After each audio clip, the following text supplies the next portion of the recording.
kita semua ini adalah kaum digital, mulai dari yang balita sampai yang lansia. Nah, saya ingat sejak saya punya sebelum saya punya anak, saya sudah dengar ada banyak orang bilang, nanti kalau kamu menikah, kamu punya anak gitu ya, kamu sebaiknya sering-sering memutar lagu klasik. Lalu dengarkan lagu klasik itu ke dekat-dekat ke perutnya. Supaya apa? Supaya anaknya cerdas, gitu ya. Cerdas, anaknya pintar, dan gitu ya. Masalahnya yang disarankan, musiknya didengerin kalau sudah punya handphone, handphonenya dideketin ke perut ibunya. Tahu Bapak Ibu? Radiasi. Tiba-tiba ada masalah dengan anak yang lahir. Tiba-tiba ada masalah gangguan kesehatan, mungkin cacat dan sebagainya. Karena tanpa disadari ingin cerdas, tapi langkah yang dilakukan tidak tepat. Jadi kalau mau putar lagu klasik, silakan putar di player, jauhkan dari jauh juga kedengaran, gelombangnya terdengar sampai juga di perut sang ibu.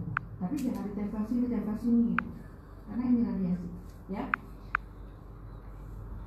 Kalau Bapak Ibu lihat bayi di dalam kandungan itu pegangnya BlackBerry, ini kebetulan foto lama.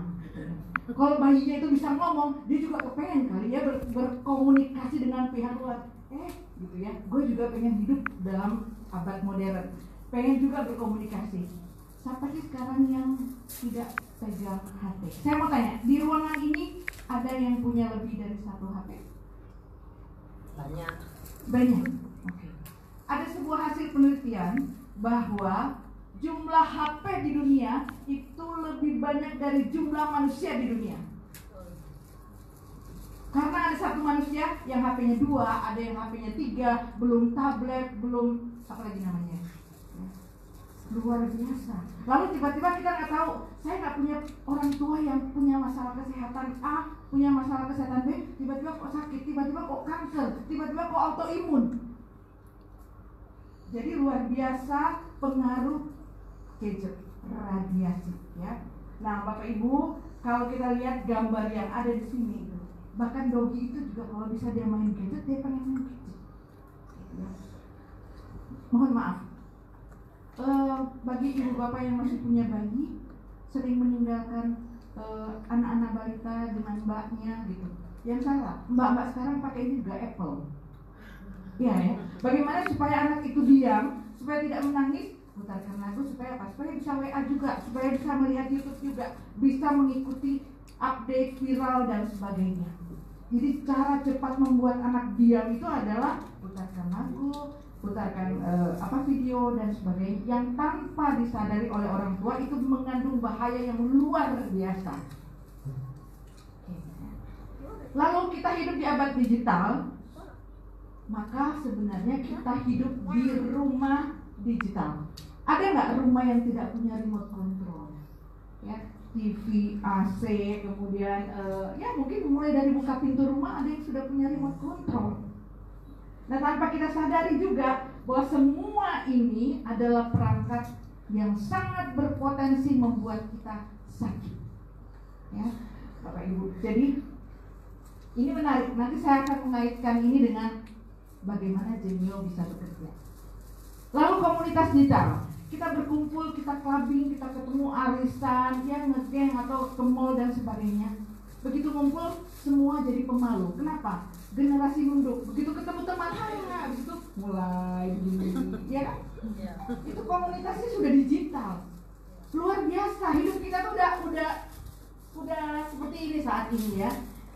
Berkumpul di rumah, gitu. Kecuali keluarganya sudah menerapkan bahwa begitu sampai di rumah, mungkin ada yang menerapkan 2 jam, mulai jam 7 sampai jam 9, siapapun anak, bapak, ibu, oma, opa, lepaskan handphone, kita quality time, family time. Gitu. Wah, itu kalau ada yang melakukan, saya acung jempol, luar biasa. Nah, belum lagi yang kita hidup di lingkungan digital. Ada tempat-tempat tertentu. Saya pernah berkantor di Bumi Serpong, di Bintaro, di BSD sana, di dekat Tangerang. Dan itu kantornya kebetulan di ruko. Rukonya itu di sebelahnya ada McDonald's segala macam. Dan dia di bawah Sutek. Ya. 5 tahun kemudian presiden direktur kami meninggal dunia karena kanker. Jadi kalau Bapak Ibu lihat gambar ini, di sini itu banyak binatang-binatang yang mati. Jadi di mana Anda memilih tempat tinggal itu mempengaruhi kesehatan kita semua. Ya, mudah-mudahan rumah kita saat ini sudah rumah sehat. Ya. Pernah mengalami kondisi ini? Agak gelap ya. Karena kita hidup di abad digital, kita sering tertidur dengan alat-alat teknologi canggih yang kita miliki. Saya nggak tahu ya Bapak Ibu, apakah setiap malam Anda memastikan putra putri Anda sudah tidur nyenyak tanpa gadget di samping putra putri Bapak Ibu. Kenapa? Karena ini ternyata bisa menimbulkan berbagai penyakit. Kita tertidur, TV masih menyala, tertidur, HP masih ini sambil dengerin pakai earphone dan sebagainya. Ya, jadi tanpa kita sadari kita sedang membuat putra putri kita sakit. Ya, jadi kalau mau ditanya kenapa sakitnya, gitu, bingung kita. Tapi tanpa kita sadari itu ternyata ada sangat bahkan melengket di tubuh kita. Nah, jadi Bapak Ibu satu hal lagi, apa sih yang sekarang kita nggak dapat? Mau pesan semua serba digital, ya kan? Mau pesan tiket serba digital, makanan iya, tinggal semuanya ada di ujung jari. Ya, ini dampak yang luar biasa akibat kemajuan zaman. Nah, lalu kalau kita sakit, gitu ya. Tadi saya sudah bicara tentang banyaknya radiasi frekuensi. Nah, radiasi frekuensi ini salah satu yang nyata itu ternyata buatan manusia kok.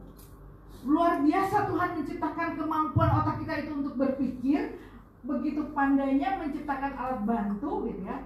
Mulai yang namanya perangkat cerdas atau smart device, lalu mulai dari peralatan teknologi rumah tangga, dan jangan salah buat wanita dan ibu-ibu yang namanya hair dryer itu jahat. Kenapa? Kekuatan panasnya itu bisa menyebabkan kanker, ya, dan kerusakan rambut yang luar biasa. Lalu buat bapak-bapak termasuk juga alat cukur itu ada radiasinya. Saya baca dan saya pikir, ini luar biasa, ya. Jadi harus pandai-pandai memilih. Paling nggak kalau harus tahu bagaimana menyimpan secara baik dan benar, baca petunjuknya. Kan saya yakin kita membeli sesuatu, banyak orang yang malas membaca petunjuk, ya, seperti itu. Jadi saya lanjut. Nah, ini akibat-akibat radiasi. Lelah, sakit kepala, nggak bisa tidur, hilang memori, telinga berdenging, sakit sendi, dan macam-macam penyakit degeneratif. Ya, Bapak Ibu sekalian, Bu, ini yang tadi sudah saya singgung bahwa bagi anak-anak akibat radiasi itu ternyata jahat sekali. Ya, jangan bunuh generasi muda kita dengan alat bantu yang tidak seharusnya. Kan kalau anak bayi nggak seharusnya dia pakai gadget, ya. Cuma ya begitulah kita, ya. Nah, Bapak Ibu, nah ternyata akibat ini itu tidak hanya membuat kita sakit, ujung-ujungnya innalillahi wa inna ilaihi raji'un, ya, mati. Saya bukan nakutin, tapi maksud saya ini fakta yang saya baca, saya rangkum untuk Bapak Ibu semua. Lalu, tapi selain radiasi, apa sih yang membuat manusia sakit? Oh, ada virus. Nah, kalau sekarang kan kita bicaranya corona, ya. Ada karsinogen, ini zat yang membuat manusia terkena kanker. Ada polusi, ada jamur, ada kuman, ada bakteri, ada parasit. Ini hal-hal lain yang memicu orang akhirnya sakit. Ada seorang ilmuwan dari Rusia namanya Sergei Soloviev. Dia itu sebagai direktur penelitian dari Rusia yang akhirnya bersama timnya mereka terpicu bagaimana manusia itu bisa, gitu ya, bisa hidup panjang umur, kemudian sehat, lalu bahagia. Ya, panjang umur, sehat, bahagia. Kayaknya cuma 3 kata singkat, tapi akibat dari keingintahuan mereka untuk bisa menciptakan 3 hal ini, akhirnya tercipta yang namanya delirium. Jadi saya balik, tadi saya sudah katakan di awal bahwa kalau alat terapi berbasis frekuensi itu bukan hal yang baru. Masalahnya kalau kita ke rumah sakit, kita akan ketemu alat-alat yang sama. Lalu bedanya sama Genio apa? Genio itu sekecil ini. Dan saat ini Genio ini diklaim sebagai alat fisioterapi termini di dunia. Termini di dunia. Kenapa? Karena secara benda, berat, volume, dia hanya segede permen, kurang lebih permen kopi. Ini bukan saya lagi ini ya, endorse permen, enggak. Tapi seperti ini. Yang bisa kita isi, yang bisa kita program sesuai dengan keluhan. Kita bisa isi dengan program yang lain, bahkan bisa dipindah tangankan untuk anggota keluarga yang lain. Ya. Jadi Institute of Energy Biotechnology Rusia yang kemudian mengembangkan alat ini setelah lebih dari 10 tahun penelitian, mereka akhirnya mempatenkan Genio dengan frekuensi-frekuensi yang mereka temukan.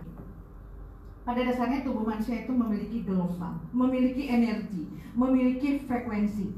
Lalu ketika ada keluhan di lutut, berarti ada frekuensi lutut yang sedang terganggu. Maka pihak Rusia ini melakukan penelitian, frekuensi di lutut itu berapa sih? Berapa saja? Ternyata dia tidak hanya terdiri dari single atau satu frekuensi, tapi dia beberapa multi atau beberapa jenis frekuensi, dan itu tidak gampang. Ya. Lalu mereka melakukan penelitian, oh ternyata kalau frekuensi lutut itu terganggu, mereka teliti frekuensinya ada di sekian dan sekian, dimasukkan di alat ini, dinyalakan melalui terapi, lututnya sembuh. Pertanyaannya adalah, kalau saya minum obat, saya boleh minum Genio enggak? Bukan minum Genio ya, saya boleh pakai Genio enggak? Boleh gitu. Kalau karena Bapak Ibu tertawa, saya yakin belum tertidur ya. Nah, jadi kalau ada yang sudah menggunakan obat-obatan, boleh nggak lepas obat? Kami sangat berharap itu terjadi, tapi jangan drastis. Kalau saya terlalu cepat, boleh disela ya. Jadi ini yang tadi saya bilang bahwa terapi frekuensi pertama itu ditemukan oleh Raymond Rife. Ini rangkuman saja bahwa pihak Rusia ini mereka menciptakan satu alat bantu yang bagaimana itu bisa memperbaiki masalah-masalah kesehatan tubuh. Jadi saya orang bilang begini, bagaimana sih Genio ini bekerja? Jadi kalau kita main gitar gitu ya, kan dia ada senar-senarnya. Nah begitu ada senarnya fals, yang kita lakukan apa? Kita stem. Ada yang bisa main piano di sini? Ya, atau biasanya piano kalau dia fals, dia juga harus di stem. Nah, tubuh begitu ada sel yang rusak, sel yang mati, sel yang error, itu dia akan memberi sign. Apakah dia pusing, apakah dia lututnya sakit, apakah pinggangnya encok, terasa seperti itu. Artinya itu harus dikoreksi, harus di stem tubuh. Alat stem tubuh itu banyak, ya. Ada obat kimia, ada terapi, ada herbal, ada macam-macam alat bantu kesehatan. Salah satu pilihannya adalah alat stem tubuh adalah Genio. Gitu. Dan ibu bapak boleh pilih apakah mau pakai yang diminum, dimakan, disuntik, atau tidak diminum, tidak dimakan, tidak disuntik. Genio sudah masuk ke Indonesia sejak 2017 bulan November, jadi sudah 3 tahun. Tapi masih banyak orang bilang begini, kok saya nggak pernah dengar tentang Genio ya? Saya nggak tahu tentang Genio. Iya, karena Genio dipasarkan, kami sosialisasikan dengan program-program seminar seperti ini. Ya, jadi memang nggak masuk TV, kami juga nggak buka iklan di koran, di media, enggak. Jadi benar-benar cuma dari orang ke orang seperti itu. Nah, untuk di Indonesia kami sudah memiliki izin, kurang jelas ya, nanti kalau mau lihat bisa, sudah ada izin kesehatan resmi, termasuk untuk izin impor karena Genio harus didatangkan dari jauh, ya. Alatnya seperti ini. Dan ini generasi terbaru yang dikenal dengan nama One X.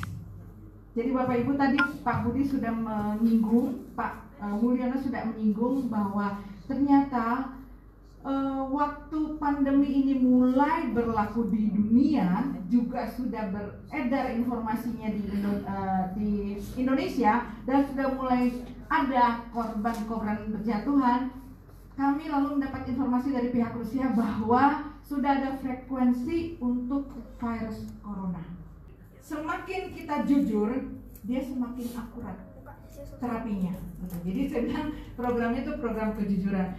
Jadi cara kerjanya, secara teknik saya tidak menguasai sekali, cuma mungkin bagaimana Genio ini bekerja seperti garpu tala, ya. Garpu tala itu kalau dibunyikan dan dia ketemu dengan nada dasar yang sama untuk garpu tala berikutnya, maka dia akan terjadi koneksi. Orang masih bingung bagaimana Genio ini bekerja.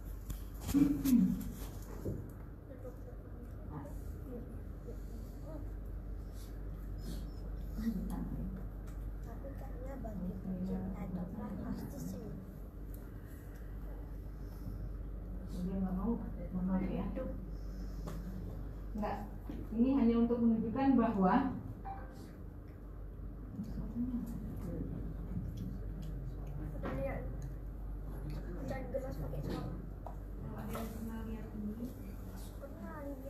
sedang melakukan eksperimen bagaimana dengan dia menghembuskan nafasnya.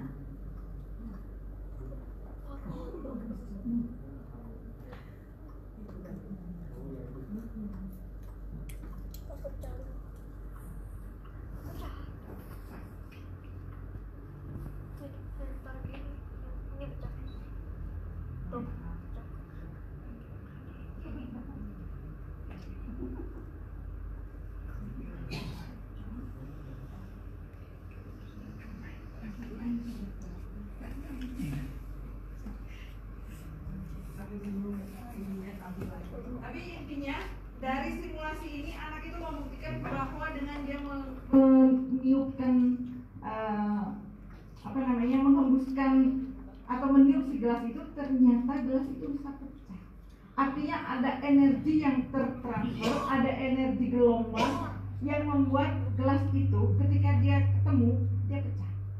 Begitu juga bagaimana cara frekuensi itu memecah sel-sel kanker. Maaf ya, ini untuk menunjukkan bahwa dengan kekuatan teknologi frekuensi, ternyata bakteri atau virus itu dia pecah, jadi dia hancur. Termasuk bagaimana ini membuktikan bahwa virus atau bakteri itu terkena frekuensi, dia mengalami kayak begini yang dia nongol seperti ini, itu dia proses menghancurkan virus atau bakteri.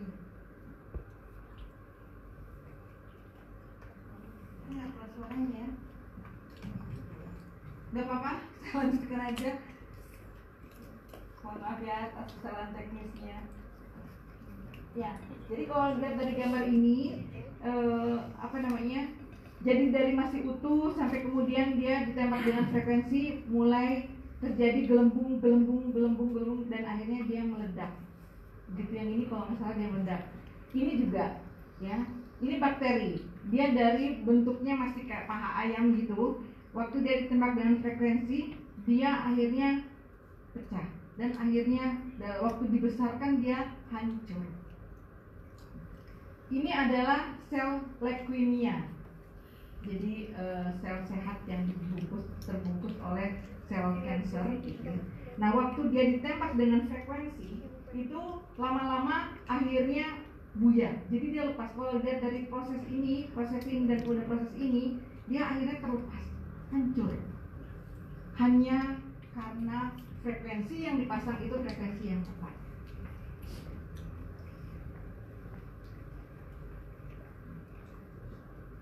Jadi seperti ini. Kalau kita lihat dari susunan foto ini, lama-lama dia hancur. Jadi kira-kira cara kerja Genio itu seperti itu.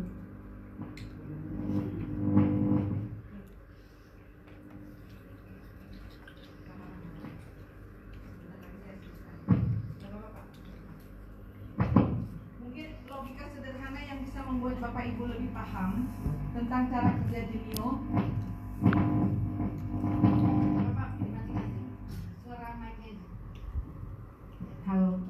Mungkin yang bisa membuat Bapak Ibu lebih paham, saya sharing dalam contoh yang sederhana. Kalau kita punya AC atau TV di rumah, pasti kita punya remote control, benar ya? Nah, bagaimana saya hanya bisa begini cetek gitu, dia hidup. Bagaimana saya bisa cetek TV, dia bisa nyala, cetek lagi dia bisa pindah frekuensi, cetek lagi suaranya nyala, suaranya mati, hanya dengan sebuah alat yang saya pegang. Kira-kira kenapa begitu? Kira-kira kenapa? Dengan sebuah alat ini, itu kok bisa, ininya wingsnya naik turun, AC-nya, dinginnya, angetnya bisa naik turun gitu. Padahal saya cuma pegang sebuah alat, tapi saya bisa mengatur itu. Nah, Genio, begitu dia diinstal dengan frekuensi yang tepat, sesuai dengan yang sudah diteliti oleh pihak Rusia, maka begitu dia dipakai, tidak lebih jauh dari jangkauan tangan kita, dia bekerja. Kalau dia harus memperbaiki sel otot jantung, maka kita isi programnya untuk masalah otot jantung. Kalau dia untuk kista, programnya untuk kista. Kalau dia untuk masalah autis, programnya untuk autis. Misalnya begitu. Jadi semakin spesifik, dia semakin bagus, tepat bekerjanya. Kira-kira seperti itu. Mudah-mudahan bisa dipahami ya. Jadi pertanyaannya, kalau programnya nggak tepat, kita tetap sehat. Mudah-mudahan kita tetap sehat. Kenapa? Kalaupun misalnya program tidak tepat, selalu saya memasukkan sirkulasi darah. Ya, untuk perbaikan sirkulasi darah itu selalu saya masukkan ke setiap program yang saya buat. Saya sudah 3 tahun membantu Genio One untuk membuat program, dan biasanya saya akan kalau orangnya takut ke dokter, saya akan bicaranya agak lama, nanya detail. Tapi kalau misalnya punya rekam medis, nah programnya akan dibuat mengacu kepada rekam medis. Kira-kira begitu. Ada pertanyaan Bapak Ibu mengenai Genio? Jadi alat sekecil ini luar biasa. Mungkin masa depan akan muncul alat terapi lebih kecil lagi. Ini pendapatnya Nikola Tesla yang menemukan bola lampu. Dia cuma bilang bahwa if you want to find the secret of the universe, think in terms of energy, frekuensi, and vibrasi. Ya, semua bicaranya tentang gelombang. Ya, jadi abad digital adalah solusinya terapi digital. Ya.